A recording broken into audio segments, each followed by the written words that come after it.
Presiden Jokowi hadiri Muktamar Muhammadiyah ke-48, meninggalkan KTT APEC di Bangkok, Thailand. Kok berani sampai meninggalkan negara-negara lain?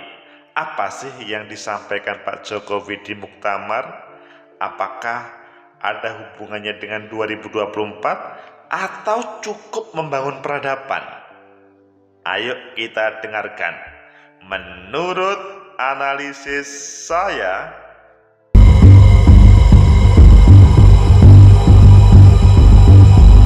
Assalamualaikum warahmatullahi wabarakatuh. Salam sejahtera untuk kita semua. Pecinta masa depan negeri, tegakkan kebenaran, lawan ketidakadilan.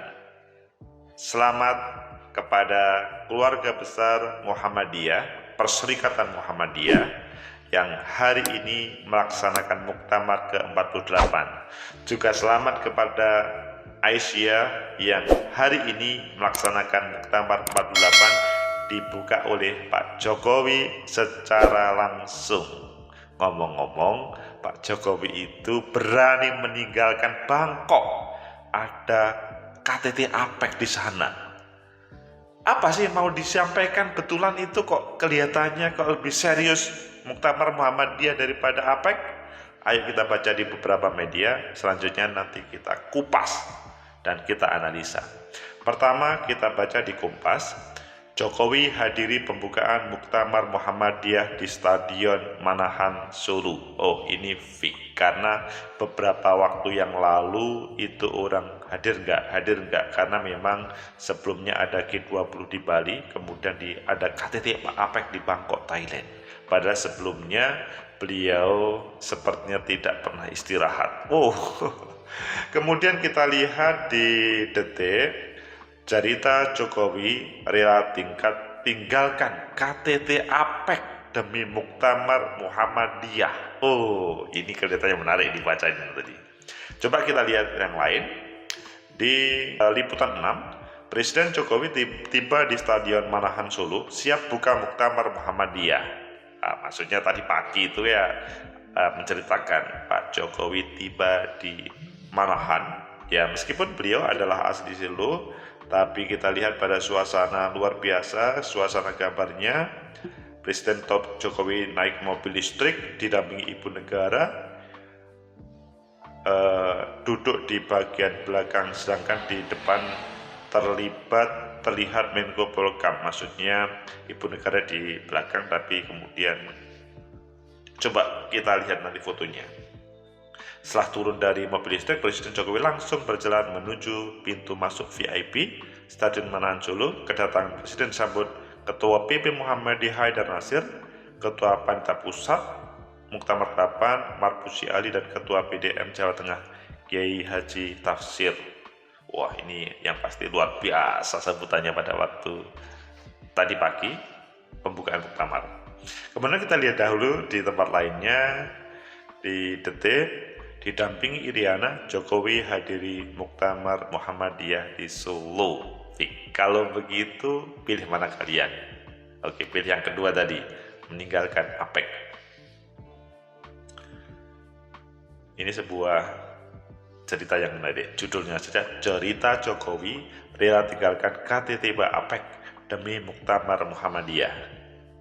Detik.com, Jakarta, Presiden Joko Widodo menghadiri pembukaan Muktamar ke-48 Muhammadiyah dan Aisyah di Surakarta, Jawa Tengah. Hari ini, Jokowi bercerita bahwa dirinya meninggalkan acara KTT, Konferensi Tingkat Tinggi APEC 2022 di Bangkok, Thailand, demi Muktamar Muhammadiyah. Pasti teman-teman Muhammadiyah seluruhnya pasti bangga karena berani meninggalkan acara yang sebenarnya tidak kalah pentingnya. Jokowi awalnya bercerita bahwa sebelum terbang ke Bangkok, dirinya tengah menjalani acara KTT G20 di Bali sebagai tuan rumah selama 3 hari. Lalu 1 hari setelah KTT G20 usai, Jokowi lanjut terbang ke Bangkok selama 2 hari untuk hadir di KTT APEC 2022 Luar biasa ya kesibukannya Pak Presiden ini. Setelah di Kamboja 4 hari, kemudian langsung ke Bali karena KTT G20 3 hari, dan 2 hari yang lalu terbang ke Bangkok, Thailand 2 hari. Kata Jokowi pada sambutannya yang disiarkan secara langsung di YouTube Sekretariat Presiden tadi pagi. Lalu Jokowi menyebut dirinya pada Jumat atau malam kemarin langsung terbang balik ke Solo dan tiba sekitar 23.00 tadi malam tentunya. Jokowi rela meninggalkan KTT APEC lantaran dirinya merasa terhormat akan undangan yang diberikan PP Muhammadiyah serta PP Aisyah. Undangan yang terhormat, garis bawahnya. Tadi malam saya masih berada di Bangkok dan sampai di kota Solo jam 11 malam untuk hadir di KTT APEC. Seharusnya KTT APEC baru selesai sore hari ini, tetapi karena hormat saya, respek saya terhadap undangan dari PP Muhammadiyah dan PP Aisyah, maka saya pulang duluan mendahului pemimpin-pemimpin yang lain supaya bisa berjumpa dengan Bapak Ibu semuanya. Disambut aplaus oleh para hadirin. Tegakkan kebenaran, lawan ketidakadilan. Jadi penghormatan terhadap Muhammadiyah itu luar biasa oleh Pak Presiden Jokowi. Ya, karena undangan itu. Arti sebuah undangan terhadap presiden direspon sangat positif. Kalau menurut kalian, apakah ini sebatas undangan itu?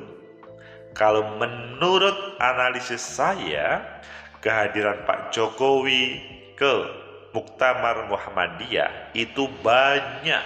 Pertama, jawaban Pak Jokowi itu betul. Itu yang tergambar di depan.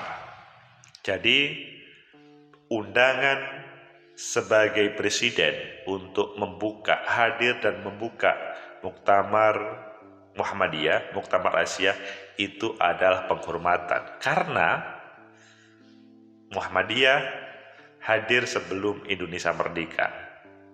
Jadi 1912 ke 1945 itu tentunya jauh. Dan sampai hari ini Muhammadiyah tetap konsisten dengan sumbangsih untuk negeri. Muhammadiyah tidak merasa saya lebih duluan lahir daripada Indonesia. Tetapi bahwa Muhammadiyah bagian dari Indonesia itu penting untuk membangun negeri ini. Itu pertama. Jadi yang disampaikan Pak Jokowi itu betul. Yang kedua, bahwa kehadiran Pak Jokowi itu tidak setiap saat ya. Pak Jokowi adalah Presiden Indonesia, Muhammadiyah adalah bagian dari Indonesia. Menyapa warga Muhammadiyah, warga perserikatan itu tidak mudah secara umum dan secara formal. Muktamar yang ada di Muktamar ke-48 ini, kehadiran Pak Jokowi merupakan penyapaan terhadap seluruh keluarga Muhammadiyah secara langsung. Mohon maaf, sampai batuk. Jadi ini secara langsung, itu sesuatu ya, yang hadirnya para muktamirin atau penggembira fokusnya, penggembira ke Stadion Manahan itu secara sukarela, bukan karena ada ongkos ke sana atau bukan karena politik uang atau manipulasi, tapi secara sukarela menyambut Muktamar ke-48. Sehingga pasti Pak Jokowi, menarik ini, tidak ada sebuah kepentingan apapun kecuali menyapa warga Muhammadiyah. Yang ketiga, momentum ini merupakan momentum untuk mendekatkan warga Muhammadiyah ke Indonesia atau sebaliknya, mendekatkan Indonesia ke warga Muhammadiyah. Muhammadiyah dan NU dan beberapa ormas yang konsisten mulai hadirnya Indonesia itu bersinergi untuk membangun negeri, perlu dihadiri Pak Jokowi. Jangan sampai ada miskomunikasi antara pemimpin negara dan pemimpin perserikatan. Kehadiran itu sangat simbolik untuk bagaimana menyatukan antara dua belah pihak. Meskipun sebetulnya bukan berarti ini ada sebuah problem sebelumnya, bahwa Muhammadiyah sebagai organisasi, sebagai perserikatan yang selalu memberikan masukan terhadap negara itu iya. Bahwa negara, pemerintah memberikan arahan terkait dengan seperti apa yang diperbolehkan oleh sebuah organisasi dan perserikatan, oh itu iya. Dan pada kesempatan muktamar itu sebuah momentum yang luar biasa. Tegakkan kebenaran, lawan ketidakadilan. What's next? Keempat, terpilihnya kota Solo, Surakarta sebagai tempat muktamar ini juga sesuatu secara tidak langsung. Ini sepertinya memberikan penghormatan terhadap Pak Jokowi yang pernah menjadi wali kota Solo atau dibesarkan di Solo, atau sebaliknya. Juga ini adalah sesuatu bagi Solo yang di situ ada Universitas Muhammadiyah Surakarta, Solo, yang juga masyhur. Jadi sebetulnya kota Solo pilihan, maka Pak Jokowi tidak mungkin untuk tidak datang. Ini sesuatu, kalau tidak datang maka ada sebuah momentum yang tertinggal atau terlewati dalam fase kehidupan berbangsa dan bernegara ini. Mungkin secara sederhana seperti itu. Kelima, menghadapi 2024, maka Pak Jokowi, Muhammadiyah perlu secara bersama-sama bagaimana menyongsong masa depan Indonesia. Kehadiran Pak Jokowi pasti akan menetralisir warga Muhammadiyah yang mungkin mempunyai persepsi negatif terhadap ABCD, ataupun sebaliknya. Kehadiran Muhammadiyah di Solo akan mengklarifikasi terkait dengan tudingan dalam tanda kutip sebagian orang Muhammadiyah yang mungkin dipersepsikan negatif. Jadi akhirnya, oh iya Pak Jokowi baik, Muhammadiyah baik, dan sebetulnya memang baik semuanya. Hanya karena kalau tidak bertemu itu kadang-kadang diartikan yang berbeda, sehingga pertemuan ini sesuatu bagi Muhammadiyah dan bagi Pak Jokowi. Pecinta masa depan negeri, tegakkan kebenaran, lawan ketidakadilan. Intinya pagi tadi, tumplek-plek di Solo itu menjadi terjemahan dari 5 analisa tadi. Sekarang sesudah Pak Jokowi berkorban untuk membuka, kok berkorban sih? Ya berkorban, ya betul berkorban meninggalkan APEC yang seharusnya sore nanti baru selesai, tapi kemudian datang ke muktamar. Ini bukan berarti meninggalkan hal yang lebih besar, karena Pak Jokowi pasti mengetahui mana skala prioritas. Di sana penting, di sini penting, tapi di sana sudah didatangi dan di sini juga harus didatangi. Dan kesempatan di Manahan itu kan sesuatu, dalam artian tidak hanya pimpinan Muhammadiyah, tetapi seluruh anggota aktivis Muhammadiyah hadir dari Sabang sampai Merauke. Meskipun ya mungkin ya tetap perwakilan semuanya. Kalau semua hadir kan pasti tidak cukup kan Solo itu. Tapi kan misalkan dari satu kabupaten dihadiri sekitar 500 atau 1000 dan mereka bergantian datang. Bagi kalian yang belum ke Solo, ayo datang ke Solo. Bagaimana seperti Pak Jokowi yang rela meninggalkan Bangkok. Sama, di Bangkok pun Pak Jokowi